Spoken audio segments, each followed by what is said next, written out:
نبی پاک صلی اللہ تعالیٰ علیہ وسلم اللہ تعالیٰ کے محبوب، ساری کائنات میں افضل ترین ہستی، بعد از خدا بزرگ، تو یہ قصہ مختصر، گناہوں سے معصوم نبی پاک صلی اللہ تعالیٰ علیہ وسلم اپنی ان تمام شانوں کے باوجود، پھر اس کے ساتھ یہ شان کہ آپ تو گناہوں سے پاک ہیں،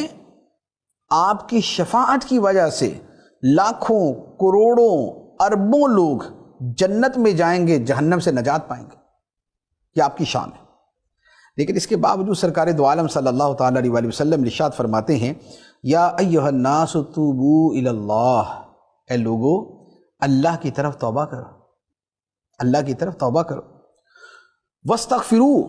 اور اس سے مغفرت مانگو۔ پھر اپنے بارے میں نبی پاک صلی اللہ علیہ وسلم نے ارشاد فرمایا، فإنی اتوب فی اليوم 100 مرۃ، میں روزانہ 100 مرتبہ اللہ کی بارگاہ میں توبہ کرتا ہوں۔ نبی پاک صلی اللہ علیہ وسلم فرماتے ہیں کہ میں روزانہ 100 مرتبہ اللہ کی بارگاہ میں توبہ کرتا ہوں۔ ایک دوسری حدیث ہے، اس میں فرمایا گیا، وہ بخاری شریف کی ہے، فرمایا کہ واللہ انی لاستغفر اللہ واتوب الیہ فی اليوم اکثر من 70 مرۃ، فرمایا کہ میں روزانہ اللہ کی بارگاہ میں 70 مرتبہ سے زیادہ توبہ بھی کرتا ہوں، استغفار بھی کرتا ہوں، یعنی استغفر اللہ ربی واتوب الیہ، اس طرح کے جو کلمات بنتے ہیں۔ تو نبی پاک صلی اللہ تعالیٰ علیہ وسلم جو اللہ کی بارگاہ میں اتنی کثرت سے توبہ استغفار کرنے والے ہیں، اور یہ رب نے آپ کو حکم ارشاد فرمایا تھا، فسبح بحمد ربک واستغفر، تو اے حبیب اپنے رب کی حمد کے ساتھ اس کی تسبیح بیان کیجئے اور اس سے مغفرت چاہیے، اس سے استغفار کریں۔ نبی پاک صلی اللہ تعالیٰ علیہ وسلم کا یہ استغفار، یہ توبہ، یہ امت کی تعلیم کے لیے تھا، کیونکہ سرکار علیہ السلام کی توبہ میں یہ معاملہ تو نہیں کہ معاذ اللہ آپ سے کسی گناہ کا صدور ہوا تو آپ اس سے توبہ کرتے تھے، آپ گناہوں سے معصوم ہیں، ہر نبی گناہوں سے معصوم ہوتا ہے۔ فرشتے اور نبی یہ دو قسمیں ہیں کہ جو گناہوں سے معصوم ہوتی ہیں۔ تو نبی پاک صلی اللہ تعالیٰ علیہ وسلم سید المعصومین، سارے نبیوں کے بھی سردار، سارے فرشتوں کے بھی سردار، اور آقا کریم صلی اللہ تعالیٰ علیہ وسلم روزانہ 70 مرتبہ سے زیادہ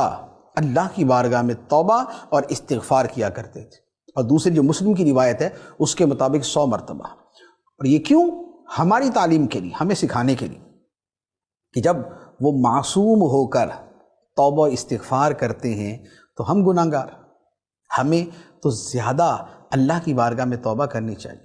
ہمارا تو زیادہ حق بنتا ہے کہ خدا کی بارگاہ میں توبہ کریں، استغفار کریں، اپنے گناہوں کی معافی مانگیں، مغفرت کی بھیک مانگیں۔ تو سرکار دو عالم صلی اللہ تعالیٰ علیہ وآلہ وسلم کی یہ سنت مبارکہ ہے کہ روزانہ 70 مرتبہ یا 100 مرتبہ اللہ کی بارگاہ میں استغفار کیا جائے، توبہ کی جائے۔ تو یہ وظیفہ جو ہے یہ اپنی زندگی میں شامل کر لینا چاہیے کہ اس طرح کے جو بھی الفاظ اور جو بھی ورد وظیفہ ہے، جیسے استغفر اللہ العظیم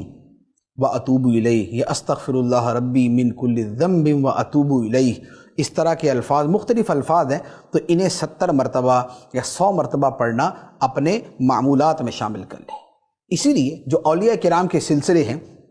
نقشبندی ہے، چشتی ہے، سہروردی ہے، قادری ہے، شاذلی ہے، یہ جتنے اولیاء کرام کے سلسلے ہیں، ان میں جو پیران عظام، جو مشائخ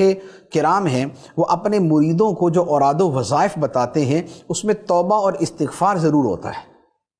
جیسے ہمارا بھی جو شجرہ طاریہ قادریہ ہے اس میں بھی استغفار کا ہے کہ روزانہ 70 مرتبہ استغفار کی جائے۔ تو استغفار کرنا نبی پاک صلی اللہ تعالیٰ علیہ وسلم کی سنت بھی ہے، اور اسے یہ بھی پتہ چلتا ہے کہ یہ کتنا محبوب عمل ہے کہ اللہ کے نبی صلی اللہ تعالیٰ علیہ وسلم بھی اس پر عمل کیا کرتے تھے۔